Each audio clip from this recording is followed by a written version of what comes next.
எல்லா நாளுமே இயற்கையான பூமி தான். இந்த இடத்துக்கு எந்த சிறப்பும் கிடையாது. துல்ஹஜ் மாதம் 9வது நாள் வர்ற வரைக்கும் நம்ம ஒரு சிறப்பு பொருந்திய இடத்துல எல்லாம் இல்ல, இயற்கையான பூமியில தான் இருக்கிறோம். இந்த இடம் அல்லாஹ் சிறப்பாக்குவான் துல்ஹஜ் மாதத்துடைய 9வது நாள் மட்டும்.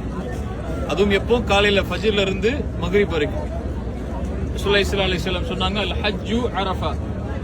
ஹஜ் என்பதே அரஃபா தான். ஹஜ்ஜில் இருக்கக்கூடிய எல்லா கிரியைகளுக்கும் ஒரு விஷயத்தை விட்டால் பரிகாரம் இருக்கு. அரஃபா மைதானத்துல ஒண்ணு சேரலன்னா அதுக்கு பரிகாரம் அல்ல. காலையில ஃபஜ்ர்ல இருந்து மக்ரிப் வரைக்கும் ஹஜ்ஜுக்கு வரக்கூடிய ஹாஜிகள் இந்த மைதானத்துல ஒண்ணு சேர்ந்தா மட்டும்தான் அவங்களுடைய கூலி ஹஜ்ஜுடைய கூலியா கொடுக்கப்படும். ரசூலுல்லாஹி ஸல்லல்லாஹு அலைஹி வஸல்லம் சொன்னாங்க, அரஃபால ஒண்ணு சேர்ந்து இருக்கக்கூடிய அந்த ஹாஜிகளை பார்த்து அல்லாஹ் முதல் வானத்திற்கு இறங்கி வந்து அங்க இருக்கக்கூடிய மலக்குகளை பார்த்து கேட்பா, மா அராத ஹாஉலா, வந்திருக்கக்கூடியவங்க எதை விரும்புறாங்கன்னு சொல்லி. மலக்குகள் சொல்லுவாங்க, யா அல்லாஹ் இவங்களுடைய பாவ மன்னிப்பு விரும்பி வந்திருக்காங்கன்னு சொல்லி. அல்லாஹ் சொல்லுவான், உஷ்ஹிதுக்கும், உங்களை சாட்சியா வைத்து சொல்றேன், இங்க எல்லாருடைய பாவங்களையும் நான் மன்னிச்சேன்னு அல்லாஹ் உங்களுக்கு வாக்கு கொடுப்பான். ரசூலுல்லாஹி ஸல்லல்லாஹு அலைஹி வஸல்லம் சொன்னாங்க, அதுக்கு பிறகு அந்த ஹஜ்ஜுக்கு வரக்கூடிய மனிதர்கள் ஒரு பிறந்த குழந்தை போல பாவம் இல்லாதவர்களா இந்த இடத்தை விட்டு கிளம்பி போவாங்க. சரியா? இந்த இடத்துக்கு இன்னொரு பேர், இங்க இருக்கக்கூடிய மலை, பின்னாடி இருக்கக்கூடிய மலையை இணைச்சு சொல்லுவாங்க, ஜபலுர் ரஹ்மான் சொல்லி. ரஹ்மத் பொருந்திய மலை. அந்த ரஹ்மத் என்ன ரஹ்மத்? துல்ஹஜ் மாதத்துடைய 9வது நாள் அல்லாஹ் அவனுடைய ரஹ்மத்தை கொடுக்கிறதுனால இந்த இடத்துடைய இந்த மலைப்பகுதிக்கு பேரு ஜபலுர் ரஹ்மான் சொல்லப்படும். இதுதான் துல்ஹஜ் மாதத்துடைய 9வது நாள்ல ஹாஜிகள் ஒன்று சேரக்கூடிய அரஃபாவுடைய மைதானத்துடைய ஒரு பகுதி. இது பறந்து விரிந்து எல்லா இடத்திலையும் ஹாஜிகள் ஒன்று சேர்ந்திருப்பாங்க. மலையுடைய பகுதி என்னன்னு சொன்னா, ரசூலுல்லாஹி ஸல்லல்லாஹு அலைஹி வஸல்லம் அரஃபாவுடைய தினத்துல அந்த மலைக்குடைய ஒரு பகுதியில தான் அல்லாஹ்வுடைய தூதர் அமர்ந்து தன்னுடைய ஹஜ்ஜுடைய காரியங்கள் நிறைவேற்றினாங்க.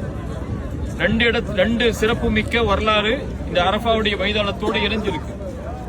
ஒன்னு என்னன்னு சொன்னா, அல்லாஹ்வுடைய தூதர் ஸல்லல்லாஹு அலைஹி வஸல்லம் உடைய கடைசி பேருரை ஹஜ்ஜத்துல் விதா. அல்லாஹ்வுடைய தூதர் ஸல்லல்லாஹு அலைஹி வஸல்லம் பல லட்சக்கணக்கான சஹாபாக்களுக்கு முன்னாடி இருந்து அல்லாஹ்வுடைய தூதருடைய கடைசி செய்தியை எல்லா சஹாபாக்களுக்கும் சொன்ன இடம் இதுதான். தன் ஒட்டகத்தின் மேல் அமர்ந்து வந்திருக்கக்கூடிய எல்லா நபித்தோழர்களுக்கும் கடைசியான ஒரு அறிவுரையை அல்லாஹ்வுடைய தூதர் நிகழ்த்தினாங்க. இறுதி பேருரைன்னு சொல்லுவாங்க. நிறைய வீட்டுல காலண்டர்லாம் தொங்க போட்டிருப்பீங்க. இறுதி பேருரை ரசூலுல்லாஹி ஸல்லல்லாஹு அலைஹி வஸல்லம் சொன்னது. அந்த பேருரை ரசூலுல்லாஹி ஸல்லல்லாஹு அலைஹி வஸல்லம் இங்க தான் நிகழ்த்தினாங்க. நிறைய அறிவுரைகளை ரசூலுல்லாஹி ஸல்லல்லாஹு அலைஹி வஸல்லம் சொன்னாங்க. அது நம்ம எல்லாம் அறிந்த ஒரு பெரிய செய்தி. எந்த கருப்பரை காட்டிலும் வெள்ளையருக்கு இந்த சிறப்பும் இல்லை, வெள்ளையரை காட்டிலும் கருப்பருக்கு இந்த சிறப்பும் இல்லை. அரபி அஜமி என்ற எந்த வேறுபாடும் யாருக்கும் மத்தியிலும் கிடையாது.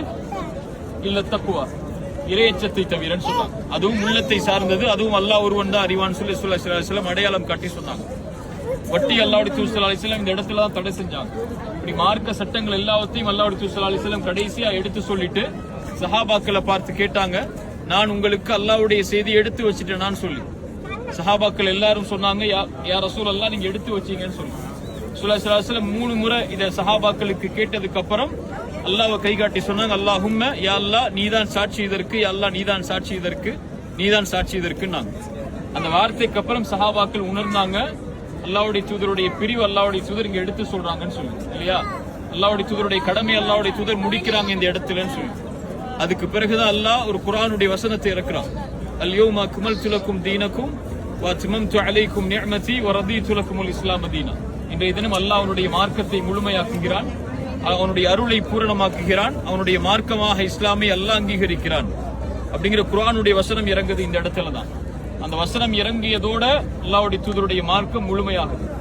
அதுக்கு பிறகு எந்த ஒரு இஸ்லாமிய மார்க்க சட்டங்களும் அல்லாஹ்வுடைய தூதர் வாழ்ற வரைக்கும் வரல. உமரிடத்தில் வந்து சொல்லுவாங்க, ரலியல்லாஹு அன்ஹு, உங்களிடத்தில் ஒரு குர்ஆனுடைய வசனம் இருக்கு, அந்த வசனம் எங்களுக்கு இறக்கப்பட்டிருந்தால் நாங்கள் அதை பெருநாளா கொண்டாடி இருப்போம். நாங்கள் இந்த வசனம்னா இந்த வசனம். ஏன்னா யூதர்களுடைய மார்க்கமும் நஸ்ரானிகளுடைய மார்க்கமும் முழுமையாக்கப்படாத மார்க்கம் அது. அதுக்கு பிறகு நிறைய புதுமைகளும் அதுக்கு பிறகு நிறைய அனாச்சாரங்களும் அதோட இணைஞ்சிருச்சு. ஆனா அல்லாஹ்வுடைய தூதருடைய மார்க்கம் அல்லாஹ்வுடைய தூதர் வாழும் காலத்திலேயே முழுமையாக்கப்பட்டுடுச்சு. அந்த முழுமையாக்கப்பட்டதற்கு பிறகு குர்ஆனுடைய ஒரு செய்தியோ ரசூலுடைய ஒரு செய்தியோ அதுக்கு பிறகு கிடையாது. அல்லாஹ்வுடைய தூதருக்கே அதுக்கு பிறகு அல்லாஹ்வுடைய தூதருடைய மார்க்கத்தில் ஒரு விஷயத்தை உருவாக்க முடியாது, அல்லாஹ் அது முழுமையாக்கினதுக்கு அப்புறம். ஆனா அதுக்கு பிறகு நிறைய புதுமைகளை, நிறைய அனாச்சாரங்களை, நிறைய செயல்பாடுகளை சமூகத்தில் இருக்கக்கூடிய பலர் அல்லாஹ்வுடைய மார்க்கமாக புகுத்த ஆரம்பிச்சாங்க. அதனாலதான் அல்லாஹ்வுடைய தூதர் அந்த அல்லாஹ்வுடைய மார்க்கத்துடைய முழுமையை இந்த இடத்துல வெளிப்படுத்தினாங்க. அப்படி இஸ்லாமிய மார்க்கத்துல ஹஜ்ஜத்துல் விதா நடந்த இடமும் அல்லாஹ்வுடைய தூதர் ஸல்லல்லாஹு அலைஹி வஸல்லம் அவங்களுடைய அந்த அவங்களுடைய மார்க்கத்துடைய முழுமை நடந்த இடமும் இந்த அரஃபாவுடைய மைதானத்தில் தான். ரசூலுல்லாஹி ஸல்லல்லாஹு அலைஹி வஸல்லம் உங்களுக்கு போகும்போது அங்க ஒரு பெரிய பள்ளிவாசல் உங்களுக்கு தெரியும், மஸ்ஜித் நமீரான்னு சொல்லுவாங்க. லட்சக்கணக்கான ஹாஜிகள் அந்த பள்ளியில தான் அரஃபாவுடைய குத்பாவுக்காக கலந்து கொள்வாங்க. அல்லாஹ்வுடைய தூதர் ஸல்லல்லாஹு அலைஹி வஸல்லம் அந்த பள்ளி இருக்கக்கூடிய இடத்துல தான் ஹஜ்ஜத்துல் விதாக்கு பிறகு அரஃபாவுடைய குத்பாவை அங்கதான் நிகழ்த்தினாங்க. சரியா? அதுதான் இந்த அரஃபாவுடைய மைதானத்துக்கும் அல்லாஹ்வுடைய தூதருடைய மார்க்கத்துக்கும் உள்ள தொடர்பு. இந்த இடத்துல வர்றதுனாலயோ இந்த மலைக்கு மேல ஏறுறதுனாலயோ எந்த சிறப்பும் கிடையாது. ஆதம் அலைஹிஸ்ஸலாமும் ஹவ்வா அலைஹிஸ்ஸலாமும் இந்த இடத்துல இறக்கப்பட்டு ஒன்னு சேர்க்கப்பட்டாங்க அப்படிங்கிற வரலாறும், இந்த மைதானம் தான் அரஃபால நாளைக்கு மறுமையில ஒன்னாகுங்கிற வரலாறும் மார்க்கத்துல புதுமையா புனையப்பட்ட கதைகளை தவிர அது ஆதாரப்பூர்வமான எந்த செய்திகளும் கிடையாது. சரியா? மேல இருக்கக்கூடிய கல் தான் ஆதம் அலைஹிஸ்ஸலாம் ஹவ்வா அலைஹிஸ்ஸலாம் ஒன்னு சேர்ந்த இடம்னு சொல்லக்கூடிய வரலாறும் சரி, அரஃபாவுடைய மைதானம் தான் நாளைக்கு மஹ்ஷர்ல மைதானமா மாற்றப்படும்ங்கிற செய்தியும் சரி, எதுவுமே மார்க்கத்துல ஆதாரமாக்கப்பட்ட செய்தி கிடையாது. யௌம துபத்தலுல் அர்து கைரல் அர்தி வஸ்ஸமாவாத். அல்லாஹ் மஹ்ஷரை பத்தி சொல்லும்போது வானங்களையும் பூமிகளையும் அல்லாஹ் வேறொரு அமைப்பா மாத்திடுவான் அல்லாஹ் சொல்றான். வேறொரு அமைப்பா அல்லாஹ் மாத்தினதுக்கு அப்புறம் இந்த அரஃபாவுடைய மைதானம் எதற்கு அல்லாஹ்வுக்கு? அதனால அந்த வரலாறு செய்திகளும் இந்த அரஃபாவுடைய மைதானமும் எந்த கனெக்ஷனும் இல்லாதது.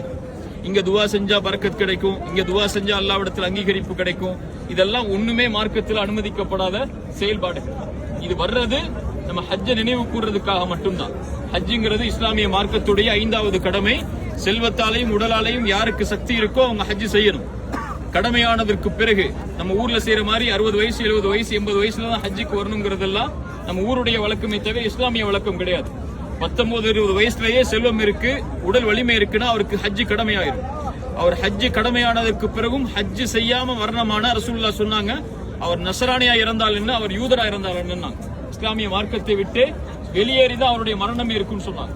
அதனால யாருக்கு ஹஜ்ஜுடைய கடமை இருக்கோ நியத்து வச்சுக்கோங்க, ஹஜ்ஜை அல்லாஹ் உங்களுக்கு வாய்ப்பா தரணும்னு சொல்லி அதுக்குரிய தயாரிப்புகளை செல்வம் இருக்கும் போதும் உடல் வலிமை இருக்கும் போதும் சின்ன வயசுலயே எடுத்துக்கொள்வதற்குரிய தயாரிப்பை எடுத்துக்கொள்றதுதான் நம்முடைய கடமை. அதுக்காக தான் இந்த மாதிரி இடங்களை ஹஜ்ஜுடைய நேரத்துல வர முடியாத சூழல் இருக்கும்போது ஹஜ்ஜுக்கு முன்னாடி வந்து பார்த்து அதை நினைவு கூறும். அந்த ஒரு நியத்துக்காக தான் இங்க வந்தோமே தவிர வேறு எந்தவித அடிப்படை ஆதாரமும் இல்லாத செயல்பாடுகளை செய்யறதுக்காக வரல. மேல போனீங்கன்னா அந்த கல்லை தொட்டு முத்தமிடுவாங்க, அங்க போய் பேர் எழுதி வைப்பாங்க, அங்க போய் இருந்தா பரக்கத்துன்னு நினைப்பாங்க, அங்க போய் கையேந்து அல்லாஹ் அவங்களுடைய துவாக்கள் அங்கீகரிப்பான்னு நினைப்பாங்க. இதெல்லாம் பிதஅத்தான மார்க்கத்தில் புதுமையாக நுழைக்கப்பட்ட அல்லாஹ்வுடைய தூதர் வழிகாட்ட